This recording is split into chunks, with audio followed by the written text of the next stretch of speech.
Hello everyone! In today's video, I'll show you how to add USDT to your Coinbase account. First, open the Coinbase app and log into your account. Tap the search bar at the top of the screen and type in USDT.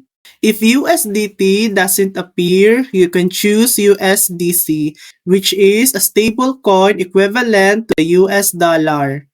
Tap Buy and Sell, then enter the amount you want to purchase. Choose your payment method by tapping Pay With. You can use Apple Pay, debit card, bank account, or PayPal. Tap Review Order, then tap Buy Now to complete the transaction. And that's it. That's how to add USDT to your Coinbase account. Thanks for watching. If this video helped you, please like and subscribe for more helpful tutorials.